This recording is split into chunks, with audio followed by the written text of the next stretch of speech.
میری برائیاں تم سے کہے گا، اس بات کا مجھے کوئی خوف نہیں۔ خوف تو صرف اتنا ہے، رشک صرف اتنا سا ہوتا ہے کہ میرے محبوب سے کوئی بات ہی کیوں کرے، ہم سخن ہی کیوں کرے۔ اب اس شعر میں دیکھیے دوستو کہ چپک رہا ہے بدن پہ لہو سے پیراہن، ہمارے جیب کو اب حاجت رفو کیا ہے۔ تو چپک رہا ہے بدن سے لہو سے، چپک رہا ہے بدن پر لہو سے پیراہن، پیراہن کپڑا بولتے ہیں کپڑے کو، اور ہمارے جیب کو اب حاجت رفو کیا ہے۔ حاجت رفو یعنی کہ سلنے کی حاجت، ضرورت۔ تو شاعر کہہ رہا ہے، سیدھی سی بات ہے کہ شاعر کہتا ہے کہ محبوب کی جدائی میں، محبوب کی دیے ہوئے غم میں یہ ہو رہا ہے کہ چپک رہا ہے بدن پر لہو سے پیراہن، یعنی کہ میرا لہو اتنا بہہ چکا ہے یا بہہ رہا ہے بدن پہ کہ لت پت ہے ہم لہو سے، کہ کپڑا جو ہم پہنے ہوئے ہیں وہ بدن سے چپک چکا ہے، ٹھیک ہے، اور ہمارے جیب کو اب حاجت رفو کیا ہے۔ تو اب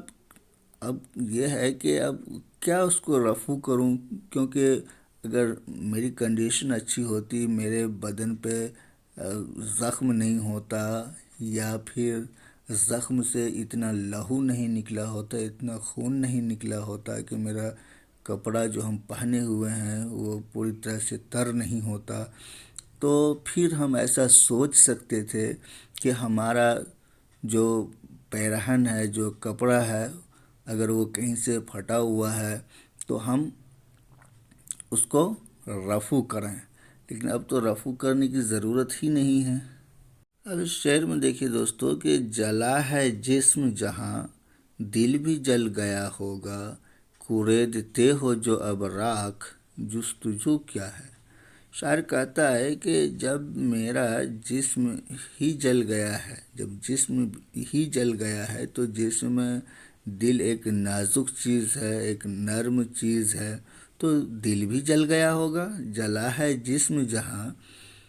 جلا ہے جسم جہاں دل بھی جل گیا ہوگا، جب میرا جسم جل گیا ہے تو میرا دل بھی جل گیا ہوگا، کیونکہ دل تو زیادہ نازک ہے جسم سے۔ کوریدتے ہو جو اب راکھ جستجو کیا ہے، یعنی شاعر کہتا ہے کہ اپنے محبوب کے بارے میں بول رہا ہے کہ محبوب کی جدائی میں، محبوب سے دوری میں، اور محبوب سے جو ہم دور ہیں، یا محبوب کا جو دیا ہوا غم ہے، اس سے کیا ہو رہا ہے کہ میرا جسم جل چکا ہے تو دل بھی جل گیا ہوگا۔ تو اب تم اس دل، جلے ہوئے دل کی بات کر رہے ہو، میری بے چینی، میرے دکھ درد کی بات کر رہے ہو کہ کیسے تمہارا جسم جلا، کیسے تمہارا دل جلا، یا پھر کس طرح کی پریشانیاں ہوئی محبوب کی جدائی میں، تو یہ اب راکھ کو کیا کورید رہے ہو، کیا مطلب بنتا ہے تمہارا اس سے، اور کیا جستجو ہے تمہارا اس سے۔ تو اسی بات کو شاعر نے کہا ہے کہ جلا ہے جسم جہاں دل بھی جل گیا ہوگا،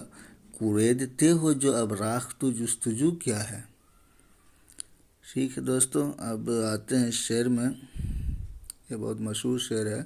کہ رگوں میں دوڑتے پھرنے کے ہم نہیں قائل،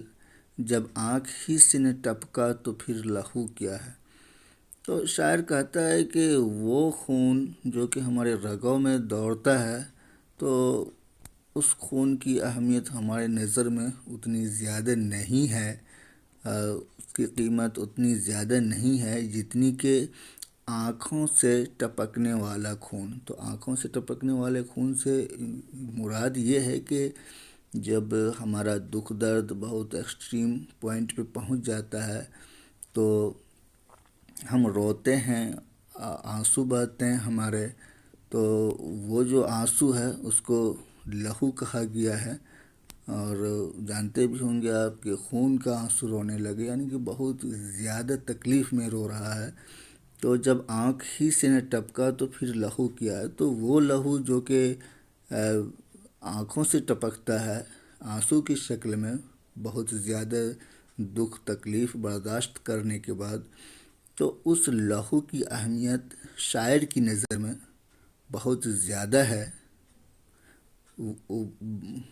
اس لہو کے بنسبت جو کہ رگوں میں دوڑتا ہے۔ تو اسی بات کو شاعر کہتا ہے کہ رگوں میں دوڑتے پھرنے کے ہم نہیں قائل، جب آنکھ ہی سے نہ ٹپکا تو پھر لہو کیا۔ یعنی شاعر کہتا ہے کہ اصل لہو تو وہ ہے جو کہ محبوب کی جدائی میں اور کسی طرح کے غم میں، پریشانی میں،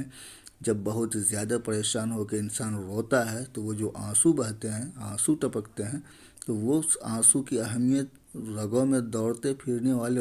لہو سے کہیں زیادہ ہے اور بہت زیادہ ہے۔ اسی بات کو شاعر اس میں بیان کیا ہے۔ اور اس شعر کو دیکھیں دوستو کہ وہ چیز جس کے لیے ہم کو ہو بہشت عزیز،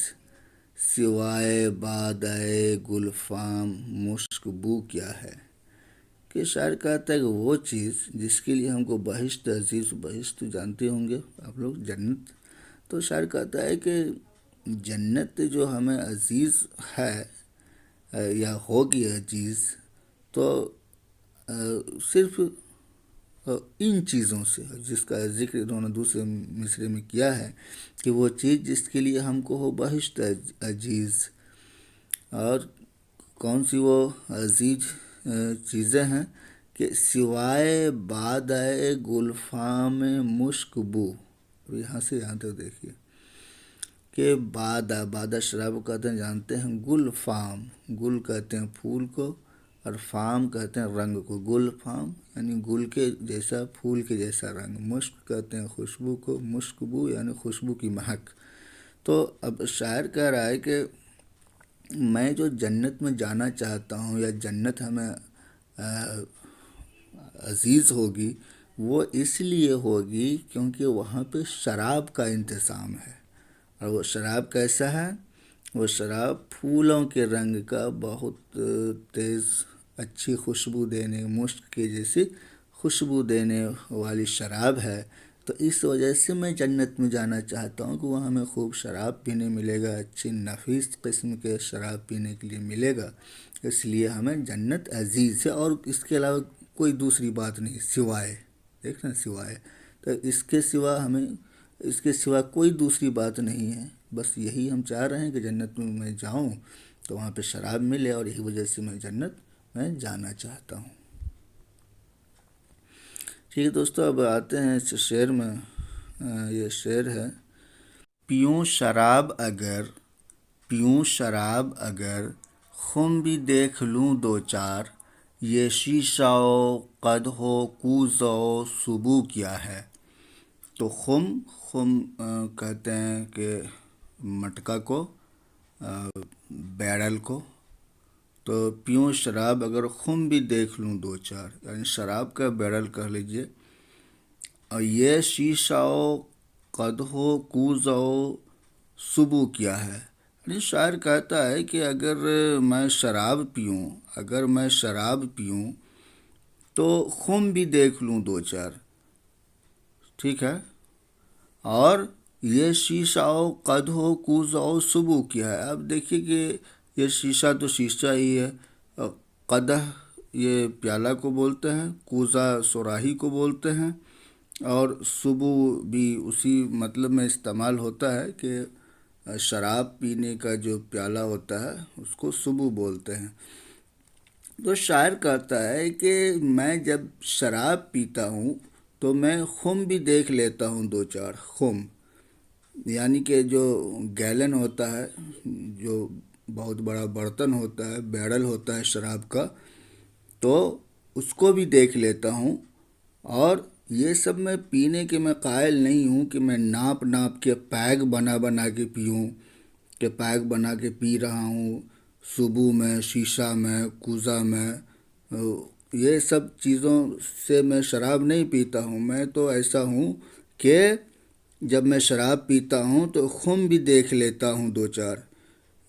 کہ جو بڑا برتن ہے، خم ہے، جو کہ بیرل ہوتا ہے شراب کا، تو وہ بھی دیکھ لیتا ہوں اور اسی میں سے پیتا ہوں، یہ پیگ بنا کے نہیں پیتا ہوں۔ یہ شاعر کہنا چاہ رہا ہے۔ اور شاعر جو یہ ہیں غالب صاحب، تو ان کو شراب پینے پر ذرا بھی کوئی شرمندگی نہیں ہے، یہ جا بجا اپنے اشعار میں بڑا فخریہ بولتے ہیں کہ میں شراب پیتا ہوں اور مزے سے پیتا ہوں۔ ابھی آپ نے دیکھا اوپر والے شعر میں کیا کہا یہاں پہ کہ بھائی ہم جنت میں بھی اسی لیے جانا چاہتے ہیں تاکہ وہاں پہ خوب مزے سے ہمیں شراب پینے ملے گا۔ تو یہاں بھی دیکھیے کہ یہ کس طرح سے بے شرم ہو کر بول رہے ہیں کہ ہم تو بالکل بیرل میں پیتے ہیں شراب، اور یہ سب پیک بنا کے میں پیتا نہیں ہوں۔ تو اس طرح سے ہے کہ ان کو شراب پینے سے ان کو کوئی شرمندگی نہیں ہے، اور بڑا فخریہ وہ اس بات کا اعلان کرتے ہیں اپنی شاعری میں کہ بھائی ہم تو بہت شراب پیتے ہیں۔ تو اب دیکھیے دوستو اس شعر میں کہ رہی نہ طاقت گفتار اور اگر ہو بھی تو کس امید پہ کہیے کہ آرزو کیا ہے۔ یعنی شاعر یہاں پہ محبوب سے مخاطب ہے اور محبوب کی بے رخی کا ذکر کر رہا ہے کہ رہی نہ طاقت گفتار، ہمیں بولنے کی طاقت نہیں رہی، اور آگے کہہ رہا ہے کہ اگر ہوتی بھی، ویسے تو مجھے بولنے کی طاقت نہیں رہی، اور اگر بولنے کی طاقت ہوتی بھی تو ہمیں کوئی امید نہیں ہوتی، تو کس امید پہ کہیے کہ آرزو کیا ہے۔ یعنی شاعر کہہ رہا ہے کہ محبوب سے جب بھی میں نے اپنے دل کا حال سنانا چاہا، اور محبوب کی جدائی میں جو میرے دل پہ گزری، جس پریشانی کا ہم نے سامنا کیا، جس تکالیف سے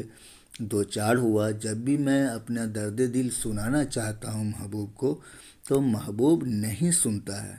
محبوب کوئی توجہ نہیں دیتا ہے،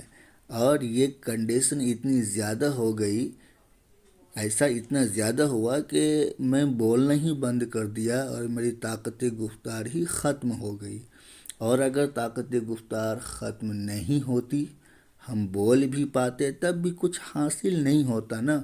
تو کس امید پہ کہیے کہ آرزو کیا۔ تو یہ امید ہی نہیں تھی کہ محبوب سنتا،